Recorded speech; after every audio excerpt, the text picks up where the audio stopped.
Good evening and salutations, my Days of Our Lives fans. So, I'm gonna be honest, this episode was kind of interesting, but also kind of annoyed me a little bit. Let's get to the whole EJ part of this story because, I'm gonna be honest,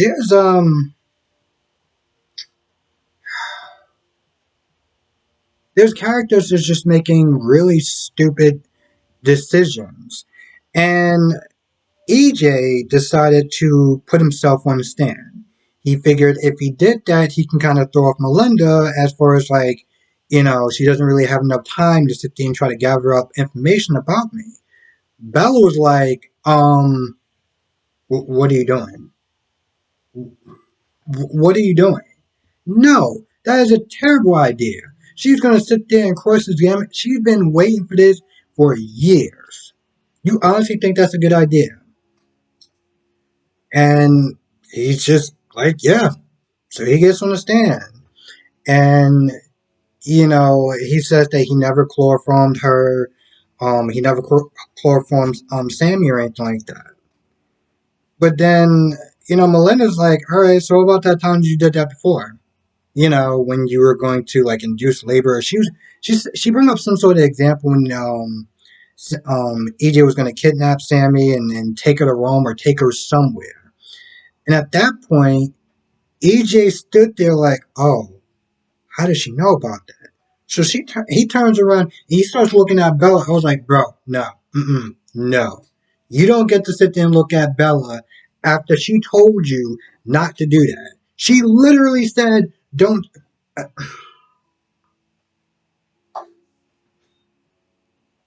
don't understand. You literally begged her to represent you.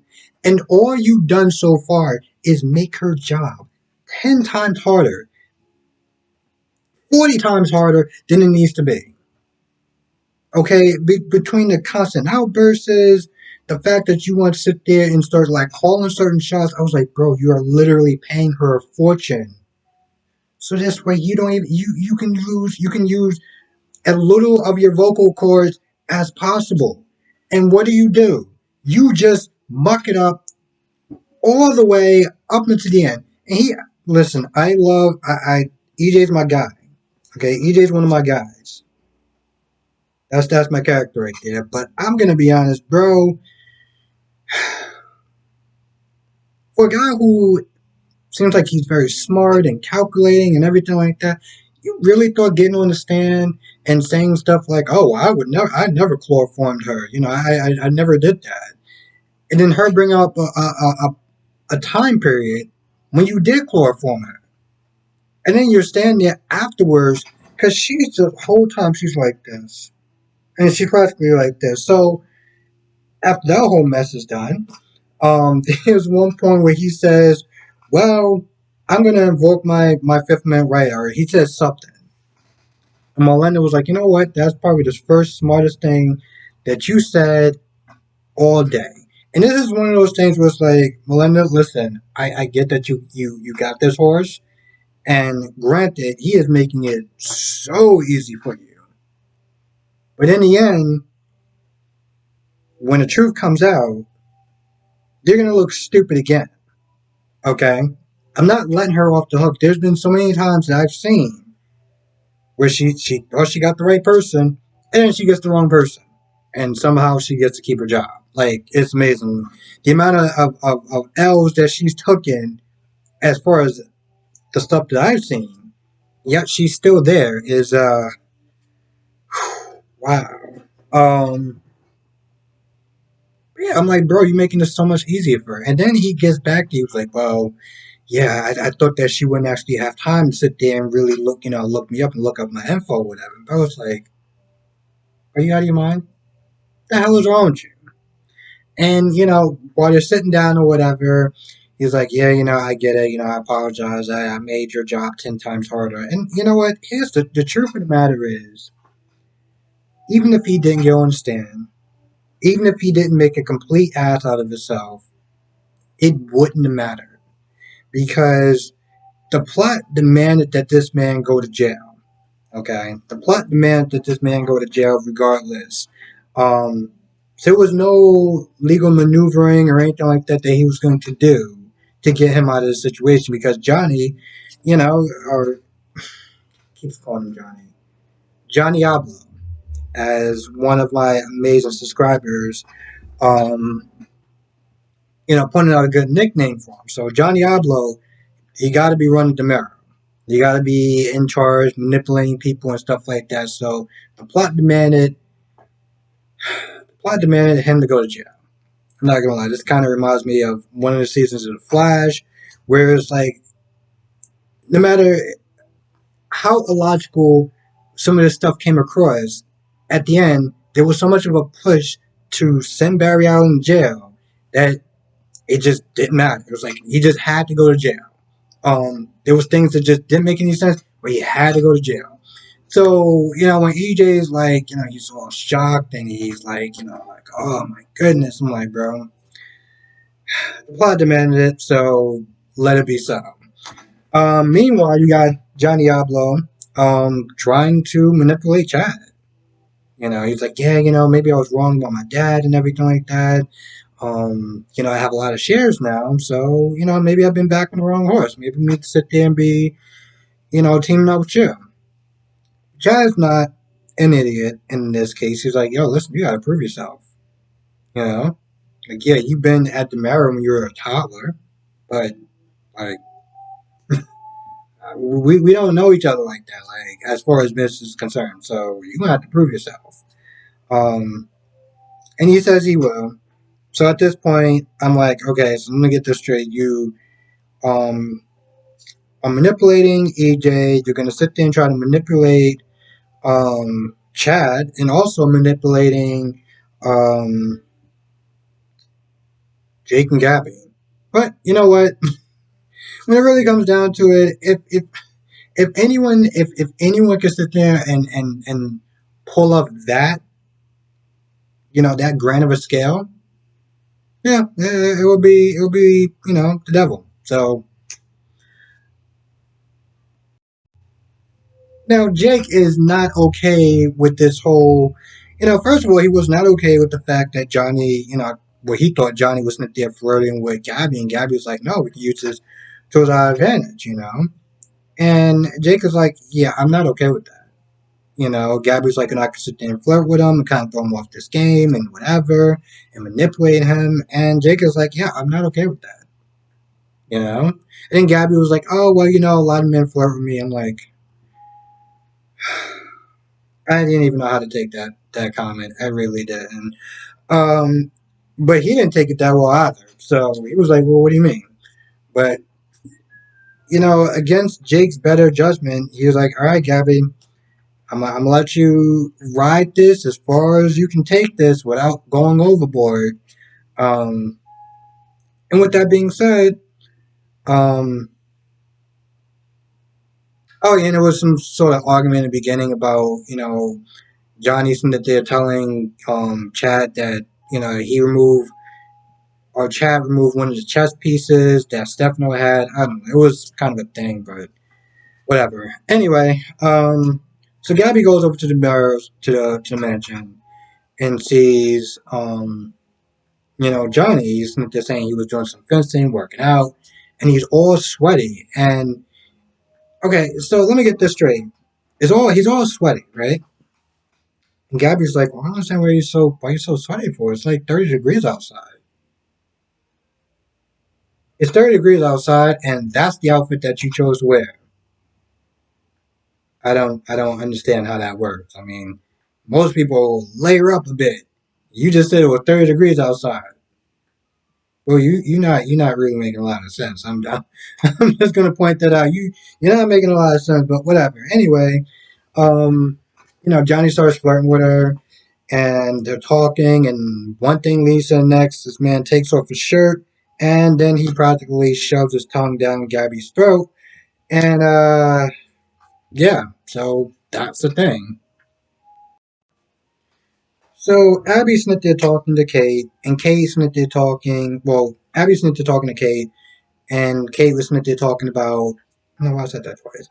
Kate was sitting there talking about the time that she got kidnapped, and because she was still upset with Jake and Gabby, and she was sitting there talking about the fact that Kristen, kidnapped her or, hit her over the head and, used a mask to pretend that,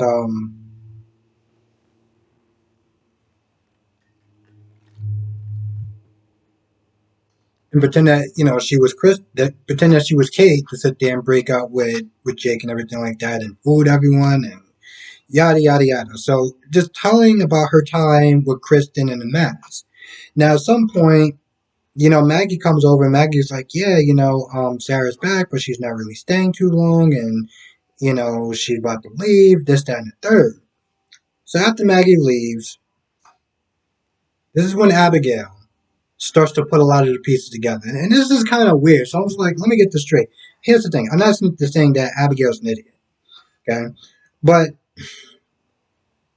EJ, the guy who is smart, calculating, and everything like that, has been making rookie mistakes since this whole trial got started. Okay. Abby started putting the clues together, you know? The stuff that was going on with Sarah and just how weird she was with that acting from Xander and everything like that. The way that she just kind of left him just out of nowhere. Um, and the fact that Kate, I had a similar situation where Kristen pretended to be Kate, put on a mask, broke up with Jake, and then, kind of left. And, you know, everyone believed that it was Kate. So she started putting two and two together, and she was like, yeah, that's not Sarah. And I sat there and I'm like, but then I'm just like, bro, you making rookie mistakes. And she just had an epiphany. Like, she just put two and two together, like, she used her brain. How did, like, okay. Anyway, she does manage to catch up to fake Sarah. And, she's all like, hey, listen, I'm about to leave. I'm about to sit there and catch my flight. And Abby's like, I got one question for you. You're not really Sarah, are you? So, I wonder how she's going to get out of this one. Now, before that, fake Sarah was acting hella defensive, hella angry at Xander.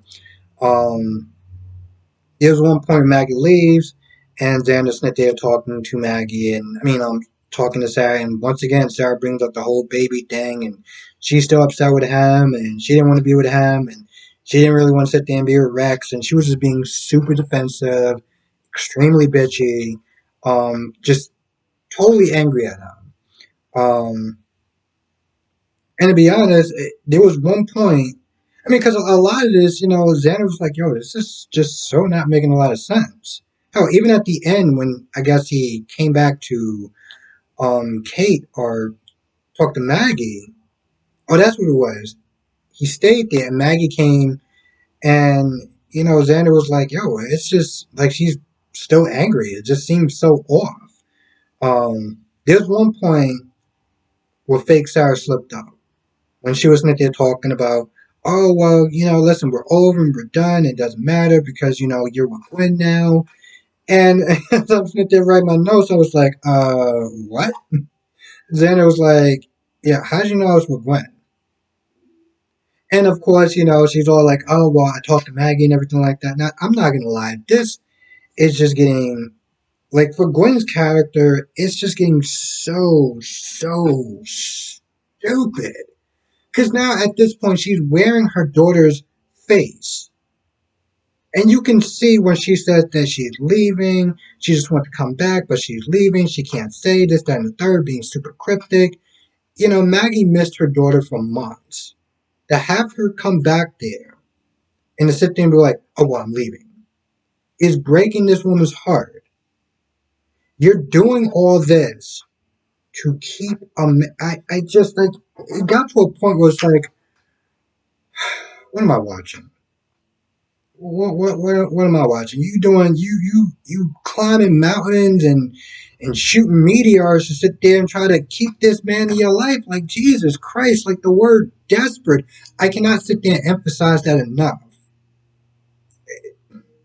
But this is where we're deciding to go, and I'm gonna be honest. When this whole truth does come out, and it will come out, it's gonna take like forever. if they have it their way. But when it does come out, Gwen is going to look like an ass. And Gwen maybe actually want to go into jail. If she ever gets caught for that whole Kristen thing, helping Kristen out, she maybe want to go into jail. So, um, so we'll just see about that. I feel like that's about it. I mean, for the most part, I definitely did enjoy this episode. It was certain parts I was just kind of annoyed about, especially with the whole EJ trial. Like he's been making rookie mistakes for a hot minute, and I've read the comments and stuff like that. But then I also kind of look at it and I'm like, it wouldn't have mattered if he was smart about it because they wanted him to go to jail. Um, who knows when Sammy's actually going to come back? I know she's going to come back at some point. I mean, she's been doing these. Alison Sweetie, she likes to come back periodically because she, does these Hallmark movies. You know what? I was going to sit there and say something negative about, like, I don't know, the Hallmark movies, but to be fair, I've never actually sat there and watched one. So, before I go, if anyone actually watched, okay, if anyone can sit there and recommend a good Hallmark movie, because I'm going to be honest, I look at Hallmark movies the same way I look at Lifetime movies. Um, which my impressions in the past have not been kind to those movies, but um, I know stuff have changed and things have gotten better. So, I mean, I'm looking for a good Hallmark movie, but I'm also looking for a good Lifetime movie. So, if anyone knows some good Hallmark movies and a good Lifetime movie, I will definitely sit there and check it out. With that being said, I'm gonna go. I'm gonna thank everyone for watching. Be safe, and I will see you in the next video.